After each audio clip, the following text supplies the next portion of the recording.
Señor concejal Juan Carlos Flores, muy buenos días. Doctor Fernando, muy buenos días, un placer saludarle. Lo vamos a echar mucho de menos, los que vivimos aquí en Bogotá y siempre esperábamos su voz llena de conocimientos sobre la situación de esta ciudad, llena de buenas intenciones. Tenga la seguridad de que lo hubiéramos reelegido, usted lo sabe muy bien, pero no quiso volver por alguna razón que respetamos. Pero señor concejal Juan Carlos Flores, nos preocupa mucho a algunos, cuando menos, saber cuál es la situación económica o financiera del Distrito Capital. Porque los candidatos decían que plata es lo que sobra, que Bogotá tiene dinero a rodos y que puede hacer lo que se le antoje. Pero hemos oído algunas voces menos optimistas. ¿Cuál es la suya? ¿Usted cómo ve la situación financiera del distrito? Doctor Fernando, pues no hay que olvidar que la economía del país se ha ido enfriando y Bogotá no es la excepción. Las áreas que impulsan la economía de la ciudad, usted bien lo sabe, el comercio no pasa por su mejor momento, la industria de la construcción ha tenido un frenazo muy fuerte en la ciudad y en el entorno de la ciudad, y esas son dos áreas de las cuales se nutre el comercio y la industria de la construcción, el sector financiero, de las cuales se nutren los impuestos de Bogotá, que es el caso de industria y comercio, y el predial, pues porque el clima inmobiliario afecta de inmediato las propiedades de las personas. De manera que los impuestos en Bogotá no son completamente elásticos, son muy inelásticos. Y la reducción de la actividad económica va poco a poco manifestándose en los ingresos de la ciudad. Y las perspectivas para los próximos años no son halagüeñas, porque como usted bien lo conoce, como un observador de los asuntos económicos, no se ve por dónde pueda recuperarse de manera rápida y fuerte la economía del país, y los acontecimientos internacionales, unas guerras comerciales que están ahí al acecho y que pueden hacernos mucho daño por los enfrentamientos entre las grandes potencias, Estados Unidos, China, las tensas relaciones comerciales entre Estados Unidos y Europa. Todo eso afecta a Bogotá, de manera que el panorama no es halagüeño, que había muchas cuentas alegres en la campaña, y a eso hay que añadirle, por supuesto, unos hechos, y es que la ciudad que podía endeudarse, ese endeudamiento, esa capacidad de endeudamiento queda muy achicada por el proyecto del minimetro del alcalde Peñalosa. De manera que la alcaldesa López tiene frente a sí un inmenso desafío para realizar inversiones. Y ella misma, pues a mi juicio, se reduce las opciones ya de suyo estrechas cuando habla de que va a congelar el predial, una cosa muy difícil de hacer, porque comprenderá usted que es el predial la fuente fundamental de recursos que ella tendría para hacer alguna inversión relevante. Doctor Juan Carlos Flores, nos preocupa también el tema de las vigencias futuras. ¿En qué medida la ciudad ha comprometido su capacidad presupuestal de aquí en adelante a través de un mecanismo que se convirtió de mecanismo excepcional en casi una cosa de rutina? El alcalde de hoy prácticamente resuelve el futuro financiero de la vida de los alcaldes de mañana. ¿Cómo es ese tema de las vigencias futuras en la ciudad? Queda muy reducida la capacidad de la nueva alcaldesa, de la alcaldesa electa, de comprometer dineros por esa vía, porque usted bien lo ha resumido. Las vigencias futuras, que eran un mecanismo excepcional para que proyectos cruciales que garantizasen, digamos, un desarrollo a futuro, no quedasen paralizados de una administración a otra. Por desgracia, se convirtieron en plata de bolsillo para todo tipo de proyectos. Por ejemplo, una cosa absolutamente innecesaria en estos tiempos de cinturón apretado, la administración Peñalosa deja un nuevo edificio para el centro administrativo distrital, y eso, a eso se le destinó más cerca de $1 billón. Una locura en estos tiempos, porque una buena empresa, cuando las cosas no van, pues no se dedica a hacer edificios nuevos, ¿no? Dice, remodelemos los que tenemos, en fin, etcétera, etcétera. Solo por darle ese ejemplo. Y de allí todo se hizo con vigencias futuras en esta administración. Los hospitales necesarísimos, que debieron haberse asegurado su construcción al inicio con los recursos que tenía la ciudad en un momento, una coyuntura que no era del todo mala. Cuando llegó Peñalosa, la coyuntura económica, usted recordará, no era del todo mala hace 4 años. Esa oportunidad se desperdició, y para tratar de mostrar resultados al final de su administración y promover su candidato, y con un consejo muy servil, pues Peñalosa deja comprometidos buena parte de los presupuestos de esta administración que empieza el 1 de enero. Concejal, ¿cómo y por qué ocurrió la caída del POT, que ha sido un acontecimiento tan llevado y tan traído? Porque dicen que Peñalosa lo preparó durante 4 años y que ese era su legado para la ciudad, y que estaba desolado por la tristeza de que se le hubiera arruinado el POT, y acusa a Claudia López, con quien tenía una luna de miel, todos sabíamos que no del todo auténtica, pero por lo menos aparente, acusándola de haber sido ella la que promovió la caída del POT. ¿Qué hay detrás de todo eso y por qué se cayó ese POT? Empezaría por el final, por la luna de miel que usted menciona. Mire usted, doctor Fernando, la alcaldesa electa tenía 2 concejales solamente en la comisión del plan. Esa era su realidad política. Y de esos 2, una concejal, la concejal Bastidas, era la quien elaboró una de las 2 ponencias positivas a favor del plan alcalde Peñalosa. Es decir, ella solo tenía un voto, de manera que esa versión del alcalde no se ajusta a los hechos. ¿Qué fue lo que ocurrió?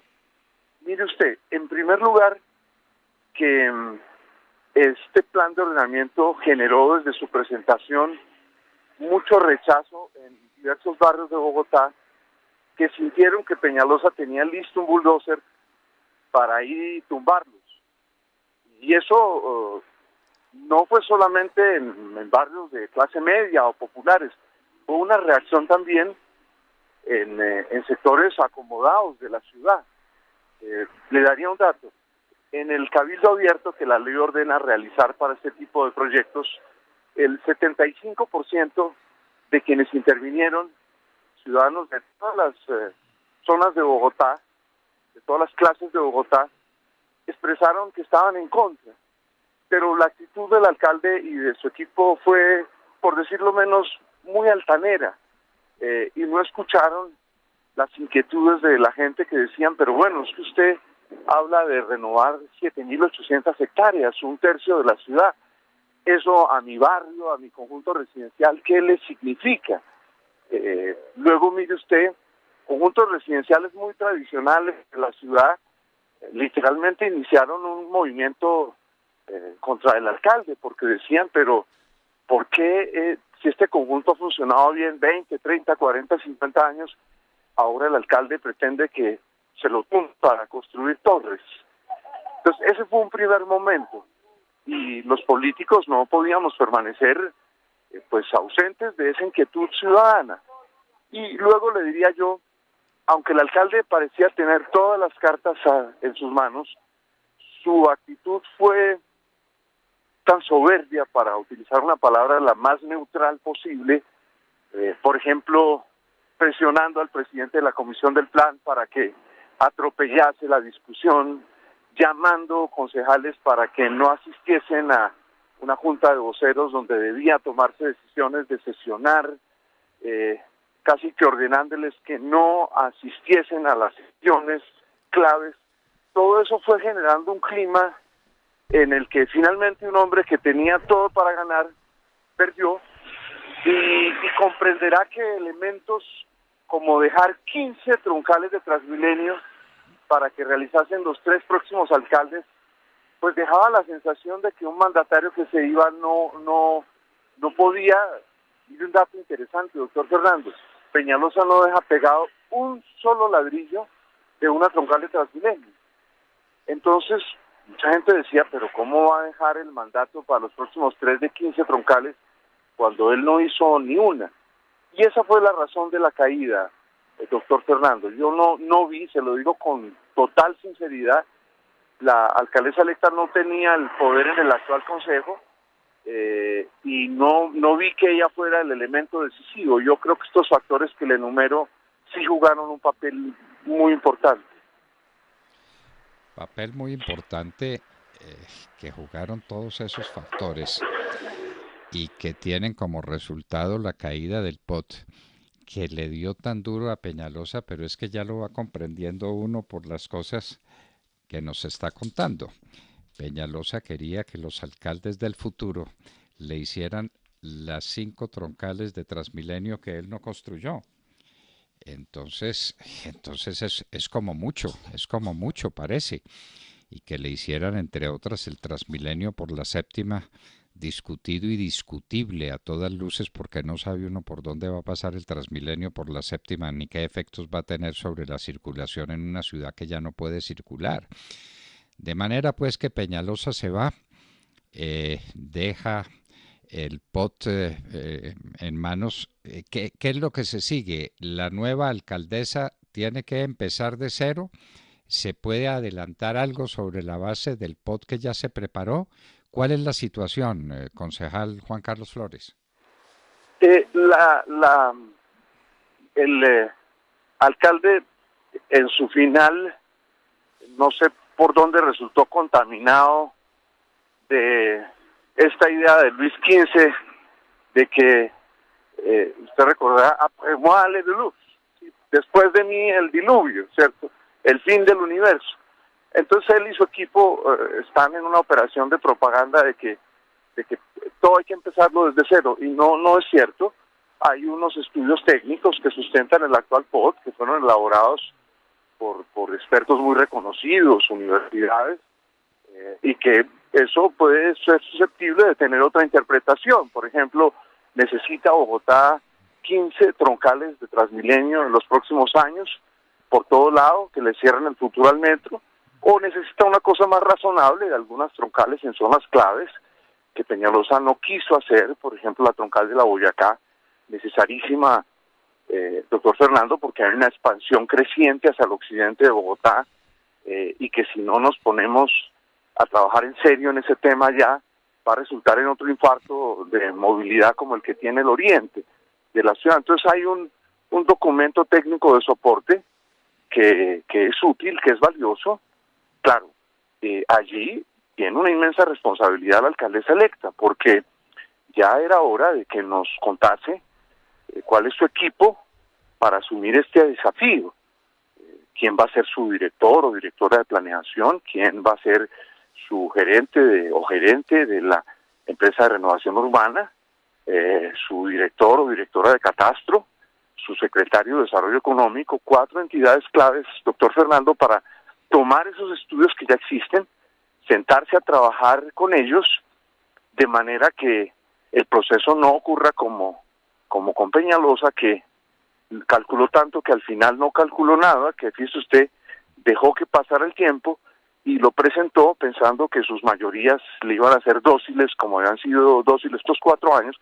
Lo presentó justo en la época electoral, cuando él decía entonces el Consejo no va a sesionar, y al final lo pudo sacar por decreto, pero ese plan se le arruinó. Entonces es muy importante que la alcaldesa electa comprenda que hay una ciudad que ya no se puede atropellar tan fácilmente, que todos estos años en que el país ha creado una clase media, han generado unos interlocutores de los gobiernos con los cuales estos, gusten o no, como ocurre en el mundo, han de contar. Bueno, hay cosas pues que uno no comprende. Deja así prácticamente concluido el Parque del Japón, que para nosotros es un atentado a la ciudad que uno quisiera tener, una ciudad arborizada, una ciudad que atrajera a la gente hacia la contemplación de una naturaleza que se está perdiendo, para ser un campo de fútbol en el que dejó como portero a un árbol. Ese pues es un despropósito total, pero eso queda para la ciudad, y quedaba también, no sé si persiste, en una especie de club social por allá cerca a, las, a la calle 82, por ahí, por esos lugares. Y uno dice, eso para qué y para quién. Todas esas herencias de Peñalosa, ¿a qué se deben mientras las grandes obras, porque usted habla del conflicto de movilización en el oriente, pero ¿qué tal el conflicto de movilización para el norte de la ciudad, para Suba y para su comunicación con el sur de la ciudad? Eso es pavoroso. Es que el problema de movilidad en Bogotá es un problema de los mil demonios. Y uno se pregunta otra vez por qué concejales como Juan Carlos Flores no quisieron continuar en la tarea. ¿Será mucha indiscreción que le haga esa pregunta, concejal? No, ni más faltaba. Además es mi deber dar explicaciones porque así como salí a pedir el voto, debo explicar ahora por qué no regresé. Doctor Fernando, en primer lugar, porque tengo como principio de vida que uno debe tratar de no perpetuarse en un cargo. Y política colombiana en los últimos años ha enviado una señal muy nefasta a las nuevas generaciones. Unos señores atornillados allí, atesorando privilegios, contribuyendo poco a la solución de los problemas y que no le dan cabida o paso o la posibilidad de que otras generaciones lleguen a intentar resolver lo que no se ha podido resolver durante años. Ese es el primer criterio. Y luego sentí, se lo confieso con toda franqueza, que me estaba anquilosando, que necesitaba ponerme nuevos desafíos y además que el Consejo, debido a las lentejas que se consumen allí ampliamente y que los ejecutivos reparten a diestra y siniestra, ha reducido dramáticamente, doctor Fernando, la capacidad de que los argumentos alteren alguna de las decisiones de la ciudad. Y creo que es muy importante replantear eso y buscar otros horizontes desde los que pueda incidir con más fuerza sobre los asuntos de la ciudad y de pronto temas más nacionales. Pero uno, usted lo sabe muy bien, uno nunca deja de ser ciudadano. No importa dónde uno esté, no importa lo que uno haga, uno tiene la obligación de ejercer como ciudadano, mucho más en estos tiempos en los que con tanta facilidad a punta de publicidad, propaganda, se manipula la opinión pública. Bueno, pues concejal Juan Carlos Flores, lo vamos a echar de menos.